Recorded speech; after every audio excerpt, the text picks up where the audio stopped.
I've been without any form of government support from 2003. So it's 5 years without any form of support because I'm not allowed to work. I've had no form of housing. I've had no health benefits. I don't go to any doctor, and thank God I've not been sick. My wife is still in Zimbabwe. I've got a daughter. Her name is Lindwe. I'm here in the UK, basically on my own. I left Zimbabwe in 2002, and the reason for leaving was on political grounds. I was a member of the Movement of Democratic Change, and we were actively campaigning against the present government of Robert Mugabe.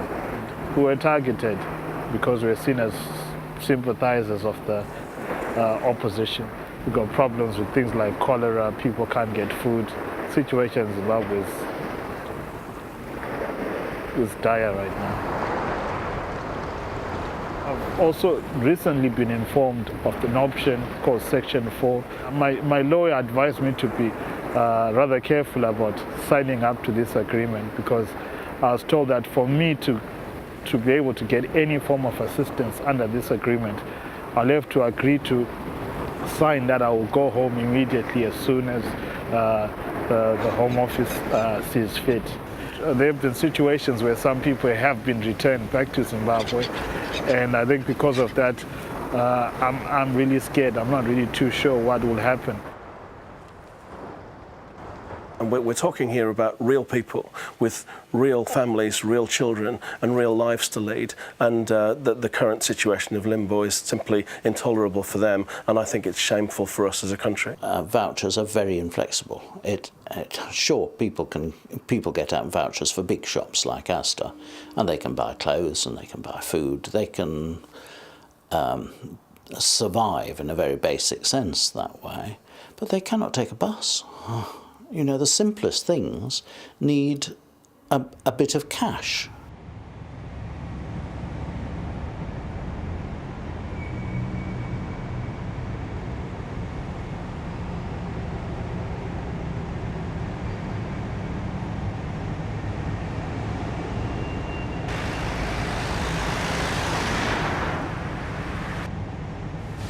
Yeah, I would like to take my voucher and I would like to go by walk.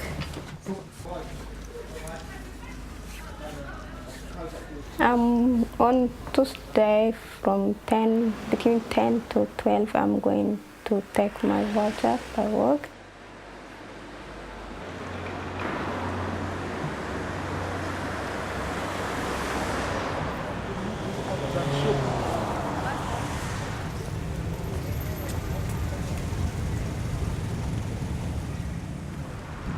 This is my voucher. I'm going to shop now. I'd like to buy something from Asda.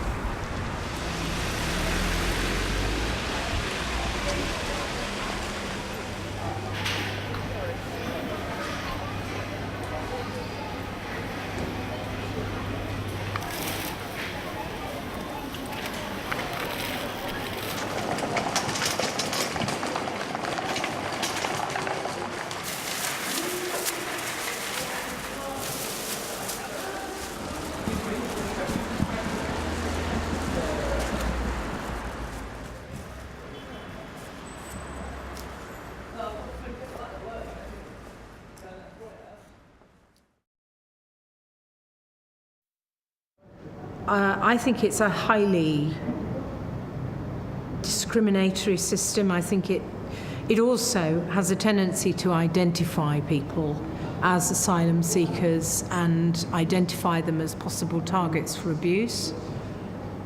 I detest it. I really don't like the system at all.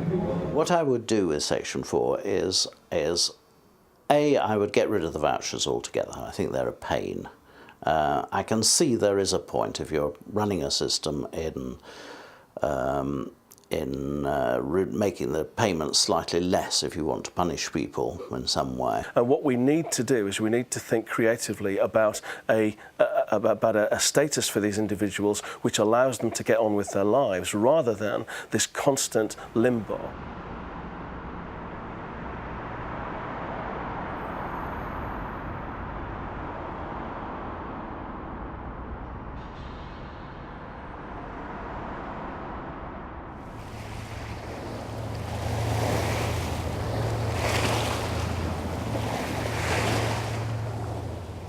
back home as a teacher, I have not worked in 6 years. I've basically been doing absolutely nothing with my skill, with my knowledge for the past 6 years. Not that I'm saying the situation in Zimbabwe is entirely the British government's fault, but I then ask that they at least be sympathetic, at least help us in that, enable me to be able to work, to look after myself, at least be in a position that, God willing, when things become better back home in Zimbabwe, I'll be in a position to go back with added help and added knowledge from at least being here, rather than returning with nothing and yet again facing more difficulties when I eventually go back.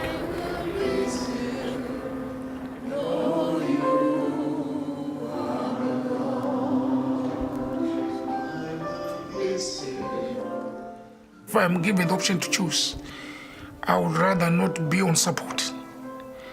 I would rather be working and providing for myself. Yes, I am very thankful to the government for all that they've done for us, especially we refugees in this land. And I'm quite sure if they're flexible enough to allow me to work again, they'll still be benefiting from me instead of me benefiting from them.